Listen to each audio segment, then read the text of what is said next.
So, are PlayStation games good?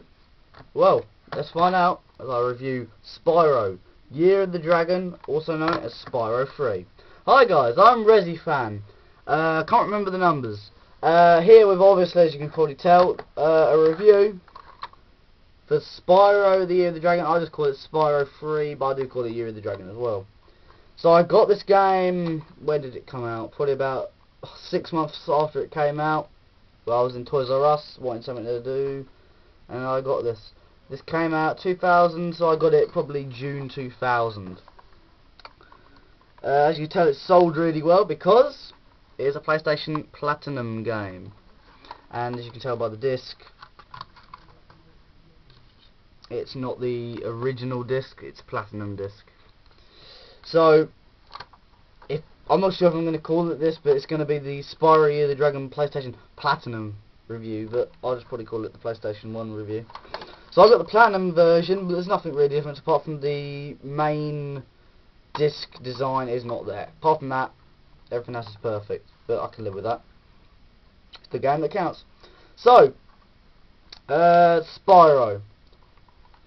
Like Crash Bandicoot and Gran Turismo, it's by the same company who make obviously PlayStation 1, 2 and 3, and that's Sony Computer Entertainment.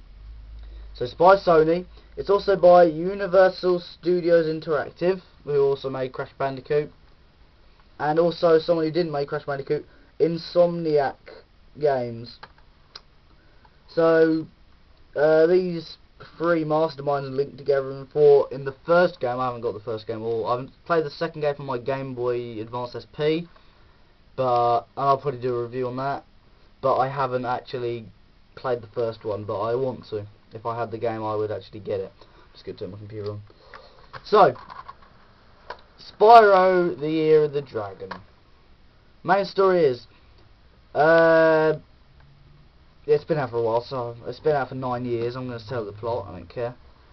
The main plot is, believe it or not, that all the dragons are in the world, in a certain world, are like, sleeping, and they've got loads of eggs with them. And then this evil woman called Bianca, not the woman from EastEnders with, "Hey Whitney, Ricky!" Not them, no. Someone else. Comes through, and she's the sorcerer's apprentice, or like a little magician-y kind of person. Comes with loads of Rhinox, if you know them from the other two games, and you probably would have. And they steal the eggs. And then they accidentally wake the dragons up by accidentally stepping on one of, I think it's Hunter's foot, you know, the little cat. And it's their job to Spyro, they dig these holes. Spyro is the only one who can fit down the holes because the rest of the dragons are huge, so they send Spyro and Hunter. So these two go on a journey to 4 different worlds. I'm on the last world because it's not being a good, it's easy if you know how. But the eggs are hard. I've got to get like 100 eggs, and I've only got about 60. So I've got a lot to do still. So I haven't finished this game, but I've practically finished it. So I'm going to review. That's why I chose to review it. So this game, and then so they go after the eggs, and eventually they go against a boss after they do each world. So the first boss is like this great big boldy kind of froggy thing, like rah. Then you got this giant guy with a cool gun. I wish you could be him in the games. Then you got the last boss I faced, which is like this winged one who can actually kill you if you're not careful. So he was hard, and I died about 3-4 times before I could actually kill him. But I killed him, and now I'm in the last place, and I probably have to go against the sorcerer herself, this giant woman. You can't see her, but she's at the back of this thing here. This woman holding the memory card is the evil woman who you've got to go and get. So along with Spyro, you got Hunter, you got Sparks, the little dragonfly. I don't think you can see him there. You got Spyro himself. You got Sergeant. Sorry, I can't see them myself. Sergeant Bird. Where is it? Bentley. And then down the bottom here, the monkey is called Agent 9. And I find him the best out of all the characters. Like, well, what you gonna do, man? And he's like really crazy, like he's on drugs, but it's funny as hell. and for a kid it'd probably make him chuckle every time he talked. So, but it's a kid's game. It's 3+. So, but I have to say this is one of the best PS1 games I've got. I haven't got many, but there are 2 games that can beat it for the PS1, and that's Resident Evil and Resident Evil 2. I've got both of them. I will be reviewing them soon. I'm a little bit stuck on both of them, so bear with me. I'll get about halfway or a quarter through the game, and then I'll just do that. Just to let you know what 2 is a little... everybody's saying 2 is better. I'm like, possibly. It is a little bit better, I have to admit. So, that happens. So now it's... I can't really tell you much more of this game. There's loads of mini games you have to do to unlock, to like get through extra little bits.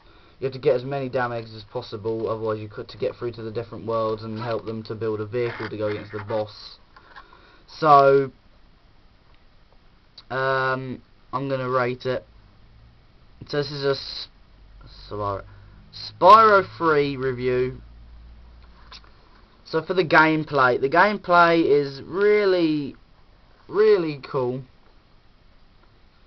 However, it's a little bit annoying with the camera angles all the time, but you can correct it. For the gameplay, I'm going to give it 8 out of 10, because it could be a bit better. It could have been a little bit easier, because this is for 3+ kids. It's a kids game. It could have been a little bit easier, even though I'm struggling in a couple of levels. So, now time for the graphics. Now, I openly admit it's PS1, and I have to say, I hate to say this, I'm a Resi fan, but these graphics on here are a tad better than Resident Evil 1 and 2. I have to say it now. Chris Redfield's butt looks like he's got a giant wart coming out of it or something, or he's laid a turd and he forgot to pull his pants down. You know, it just doesn't look right. And Leon S. Kennedy's got spike bits coming out of him. I'm like, oh. But I admit there's a couple of problems with this, but it's a lot better than Resident Evil 1 and 2's graphics. For the graphics, not for the gameplay. So don't say, oh, Spyro's better than that. No. So for the graphics, I'm going to give it a 7 out of 10. Okay, controls. As I said earlier, the camera angle can be a bit annoying, but not as annoying as Resident Evil. Resident Evil, once again, is, between this game, not as good for camera angles. Camera angles, people. Don't say, oh, you think Resident Evil sucks. No, I don't think it sucks. I think it's one of the best sagas or series ever to hit a game console, ever.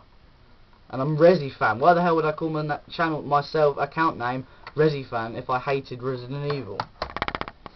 So for the controls, for this game, on the PS1, which I think is almost the best game ever, for thinking, I'm going to give it 6 out of 10, because they're plain, simple and fun, but they could have been a bit better for like bonus attacks, like fire, charge, do a dive and charge. So it could have been a bit better. But and finally, the difficulty.